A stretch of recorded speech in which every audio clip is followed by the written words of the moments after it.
assez rare ça, et c'est très fort dans la nature morte et dans. C'est une peinture qu'on pourrait montrer, j'imagine, justement à un Magdalénien il y a 17 000 ans, et il aurait une relation mystique à ce tableau, à mon avis.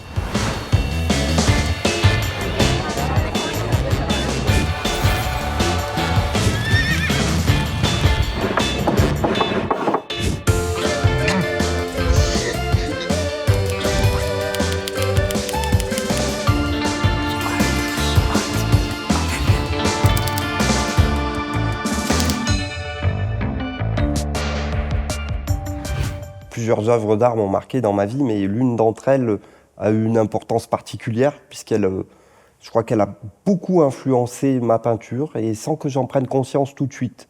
C'est une œuvre donc, qui s'appelle L'Arrêt de Chardin, qui est une œuvre donc, très connue, qui se trouve au Louvre.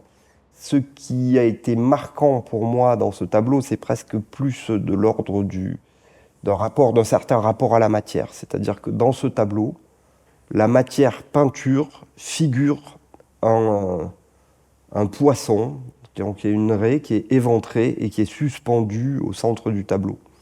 La matière peinture figure cette chose, ce cadavre en fait, un cadavre éviscéré d'une raie femelle, et en fait par la magie du peintre, ça devient merveilleux.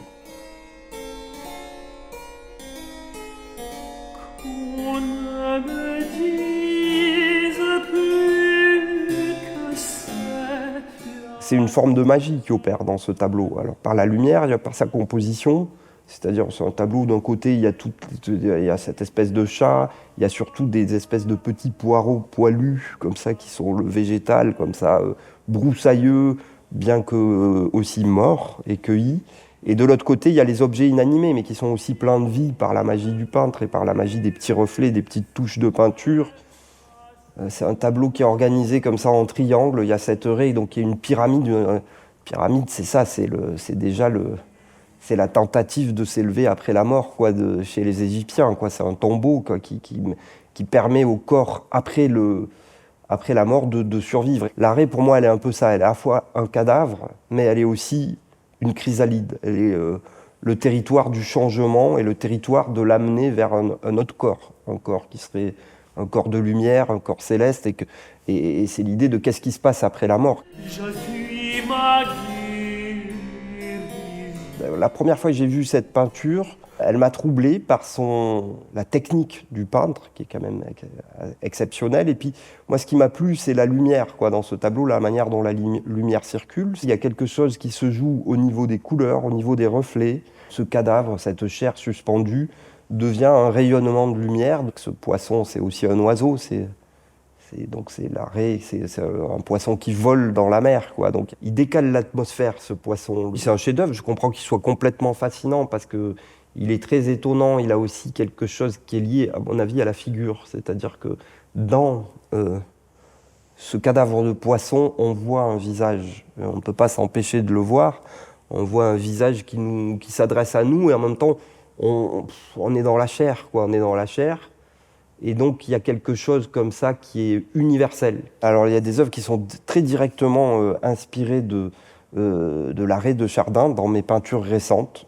Donc, je suis parti, en fait, d'une sorte de carcasse suspendue dans le format de la peinture, qui est pour moi une carcasse qui est entre la carcasse et la chrysalide, c'est-à-dire entre une entité de transformation et de passage. Donc, j'ai utilisé des chutes de fragments de soie, des poussières de mon atelier et des poussières du château de Chambord et de la peinture à l'huile classique. Dans mon travail, moi, c'est quelque chose que je recherche beaucoup, ça, ce rapport entre la matière inanimée, la matière rejetée, et puis petit à petit, la peinture évolue pour aller vers des formes de peinture qui sont plus proches de celles que on trouve derrière moi, où ça a quitté la carcasse pour proposer comme ça des espèces d'espaces dans lesquels des entités toujours liées à la lumière, à la poussière, à la particule, sont en train de polliniser. Pour moi, c'est ça aussi des œuvres que je relie en fait à cette nature morte et à ce moment où la matière devient lumière et la chair devient lumière. Donc, il y a quelque chose comme ça de très biblique, de très lié au sacré, quoi. Et j'adore le territoire de la nature morte pour ça, parce qu'il est le plus compliqué finalement d'atteindre le sublime, puisqu'on est dans des objets inanimés, on est dans quelque chose qui est moins grandiloquent, moins évident que la peinture d'histoire et on est du coup dans un endroit où c'est seulement le geste de peindre qui peut toucher au sublime finalement.